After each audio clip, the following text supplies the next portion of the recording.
नमस्कार सखींनो, आज आपण एक वेगळ्या पद्धतीचा वडापाव बनवणार आहोत। तुम्ही जर तो एकदा बनवला ना तर नेहमीचा वडापाव विसरून जा। तर कसा बनवायचा त्याची सोपी आणि साधी रेसिपी आपण बघणार आहोत। आता इथे बघा आपण काय काय घेतलेलं आहे। हे आपण बेसनाचा डो बनवलेला आहे पातळ असा। याच्यामध्ये मी तिखट, सोडा, हळद आणि मीठ घातलं आहे आणि पतलंसं बॅटर तयार केलेलं आहे। नंतर अशाच प्रकारचं बॅटर तयार करून मी त्याचे आपले साधे भजे तयार केले, कुरकुरीत असे, आणि मिक्सरला लावले आणि छान त्याची पावडर बनवून घेतली। याच्यामध्ये मी घातले तिखट, मिक्सरमधून काढताना तिखट आणि लसूण असं मी हे मिश्रण स्टफिंगसाठी बनवलेलं आहे। नंतर वडापाव बनवण्यासाठी आपण हे ब्रेड घेतलेले आहे। नंतर बटाट्याची चटणी आपण जशी नेहमी बनवतो तशी बनवायची। तुम्ही याच्यामध्ये तुमच्या आवडीनुसार कांदा, लसूण जे पण आहे ते टाकू शकता। मी याच्यामध्ये कांदा घातलेला नाही आहे, बाकीचे सगळे जिन्नस याच्यामध्ये घातलेले आहे। तर चला तर आपण युनिक असा वडापाव बनवणार आहोत।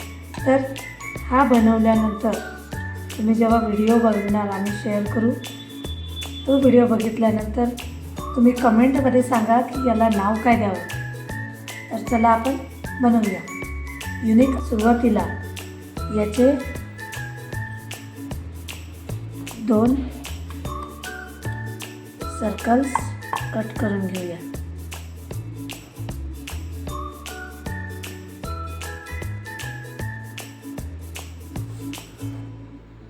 साईडच्या कडा घ्यायच्या नाही आपल्याला।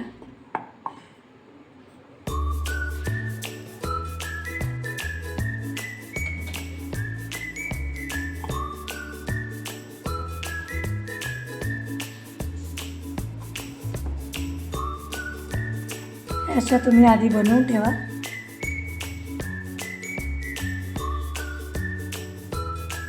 हे या पद्धतीने सर्कल तयार करायचा, एक गोल आकार करायचा ब्रेडचा। बाजूचे काठ जे ते घ्यायचे नाही आहेत, म्हणजे वेगळ्या पद्धतीचा वडापाव तयार होतोय। तुम्ही सुद्धा आपल्या घरी हा युनिक वडापाव बनवा आणि खाऊन बघा आणि आम्हाला सांगा तो कसा झाला आहे। तर चला आपण हे आता हे असे बनवून घेतलेले आहेत। तर इथे आपण टोमॅटो सॉस लावला आहे कारण मी मुलासाठी बनवते आहे। तर तुम्ही ते हिरव्या मिरच्याची चटणी करून सुद्धा लावू शकता। ही अशी पसरवून घ्यायची। हे टोमॅटो सॉस या ब्रेडला पसरवून घ्यायचे आणि आता आपण स्टफिंग घ्यायला हे जे चटणी केली ते आपण याला लावणार आहोत। त्याच्यानंतर भज्याची चटणी, त्याच्यानंतर हे ब्रेड गोल कापलेले ते वरून लावायचे। हे असं बनणार। हे अशा पद्धतीने हे करायचे। लहान मुलं अतिशय आवडीने खातील।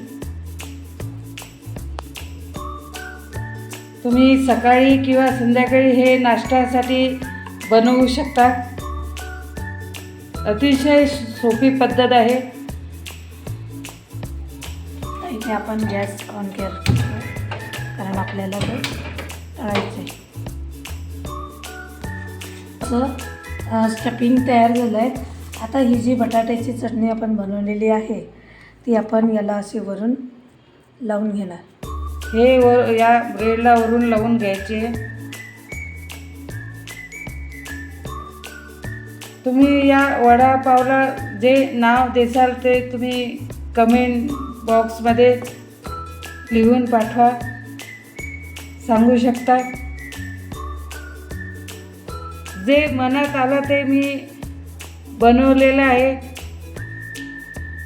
कारण आताच्या मुलांना अतिशय चविष्ट आणि स्वादिष्ट असे पदार्थ आवडतात, जेणेकरून मुलं खातील असेच आपण बनवतो.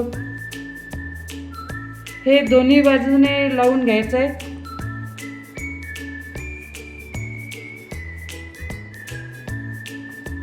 थोडं खर्चिक काम आहे, पण एकदा तुम्हाला त्याची सवय झाली की सोपं होईल. सगळ्या बाजूनी ही चटणी लावून घ्यायची.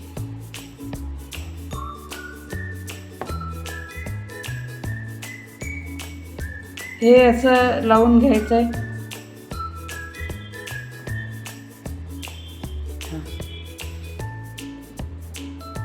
हे सर्व बाजूनी असं आपण सगळीकडे बटाट्याची चटणी लावून घेतली आहे. आता आपण याला या बेसनाच्या बॅटरमध्ये असं बुडवू. दोन्ही बाजूनं लावून घ्यायचं आहे आणि मग फ्राय करायला टाकूया.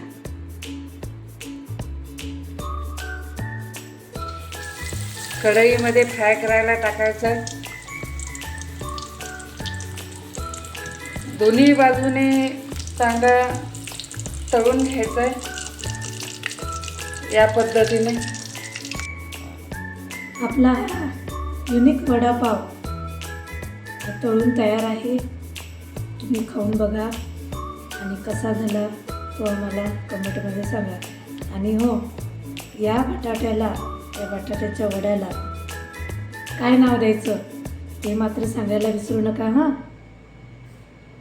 नवीन असाल तर सबस्क्राईब करा आणि राधाच खाद्य संस्कृती चॅनलला लाईक करा, शेअर करा, सबस्क्राईब करा आणि असेच नवीन नवीन व्हिडिओ पाहत राहा. आणि नवीन नवीन व्हिडिओ पाहिले की करत जा, खात जा. धन्यवाद.